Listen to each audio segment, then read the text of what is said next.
So we have some good news and we have some bad news in the realm of Star Trek, and I guess we should start off with the bad news.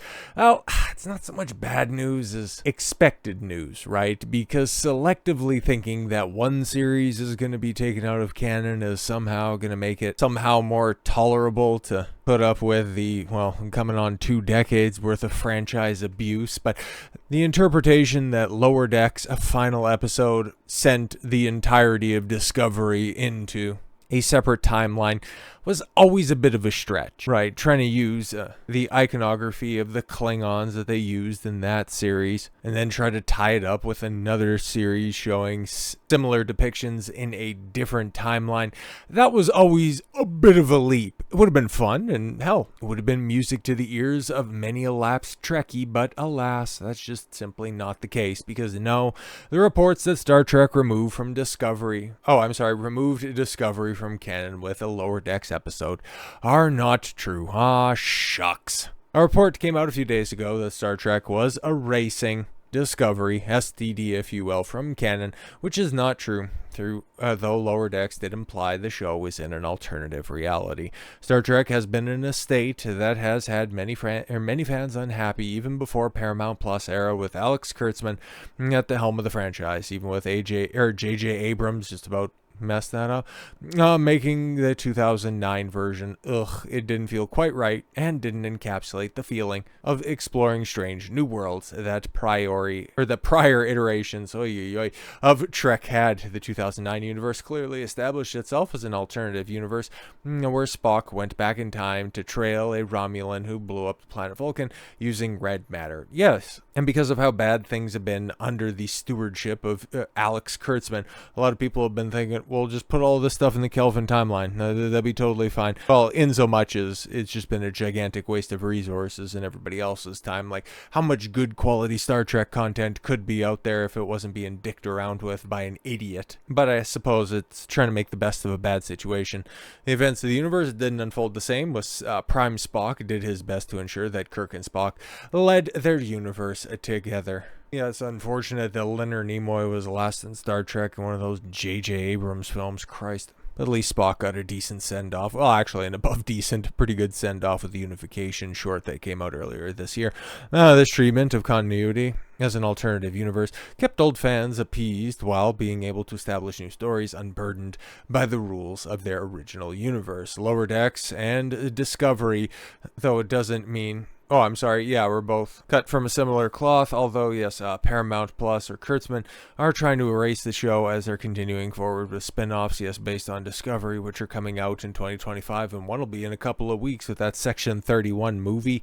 Oof. Now, the plot line of Lower Decks' final season has to deal with Stratos closing different portals to alternative realities. Far from erasing these realities, the end of the season actually opens up a multiversal wormhole where the Federation can launch missions, God, this sounds like ass, to these realities to explore them, meaning all of this fully ingrained in canon, even if they are separate timelines. And yeah, instead of Star Trek Discovery being presented as a prequel to the original series and every other series that comes after that, putting it in a different timeline and leaving the original stories in the places that they are, that would have satisfied people. That would have been fine. That would have been as acceptable as you could get. That's what people were hoping for, but apparently, no, this little animated nonsense show didn't do that. Paramount has long held that everything on screen is canon to Star Trek.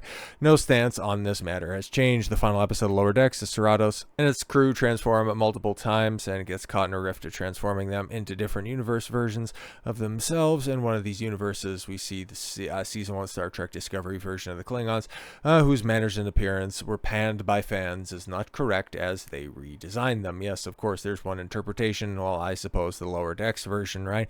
Paramount eventually avoided any continuity problems by having Discovery go far into the future, where it wouldn't have to deal with any other timeline issues. Well, it's very clear via Lower Decks finales that Discovery is in its own universe. It's possible Lower Decks is as well, since the show underwent several multiversal transformations. Despite all of these existing, they're still canon, despite the rumors going around on the internet. So yeah, things still suck in the official canon right now with all of these add-ons in the past decade plus. from Paramount, but things are changing in 2025. Skydance looks like they're, going to be buying up and folding the once great studio into their new fold. And as for the franchise's captain, as it were, Alex Kurtzman, well, Kurtzman will be out at Star Trek lead in July of 2025 after executives angry at collapse and Trek-related merchandise. He could be gone, okay? We could be on track for a bit of a course correction. Now, this could also just be the same type of alarmism that people have whenever Kathleen Kennedy, her contract's up, she's going to be leaving Star Wars and Lucasfilm any day now.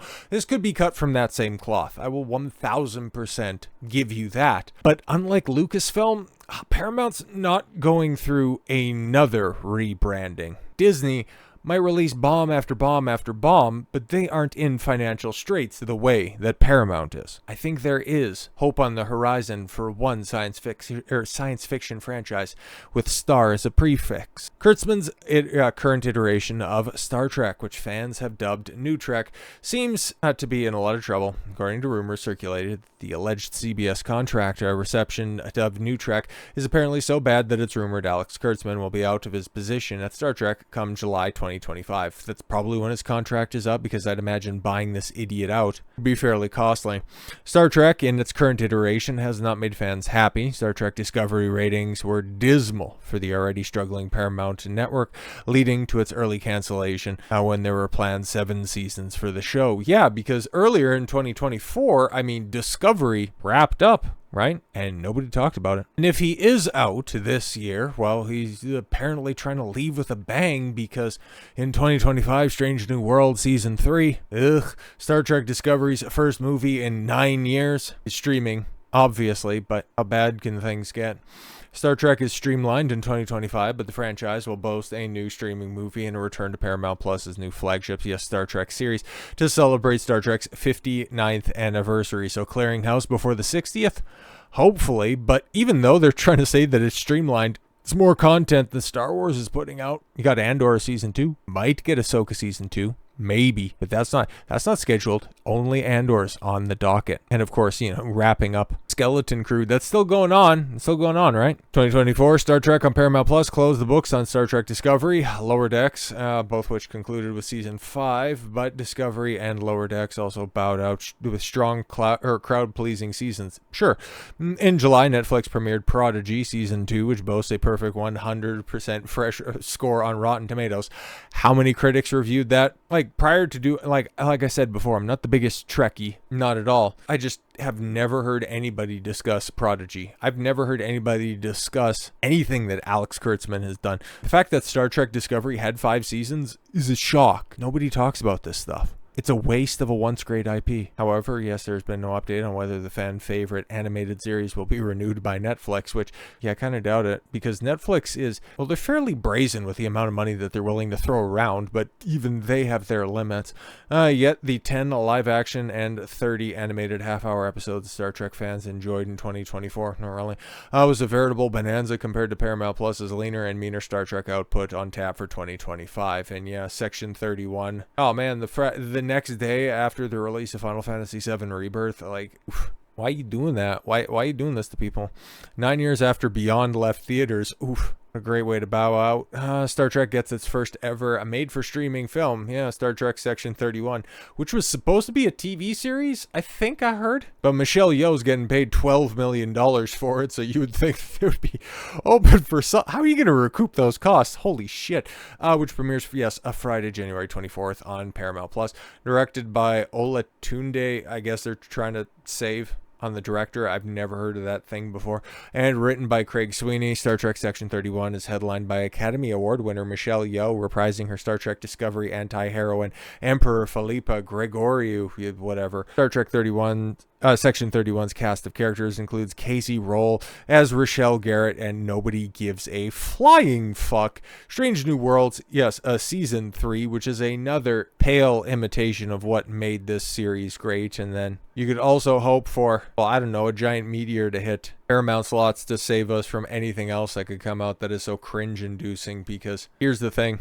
Strange New World had that awful, atrocious musical episode a couple years back when it was last on air. well, it's streaming for 6 people to watch. And following up Star Trek Beyond with Section 31 will make you long for the days of lens flare. It's a bastardized IP, not quite as bad not quite in as bad of shape as Doctor Who is, but it's desperately racing Star Wars to the bottom, and who knows, there could be some hope on the horizon if Alex Kurtzman does bow out in July, or maybe Skydance, once they take full ownership of Paramount, does the right thing and licenses the goddamn IP out to people who actually give a shit about it.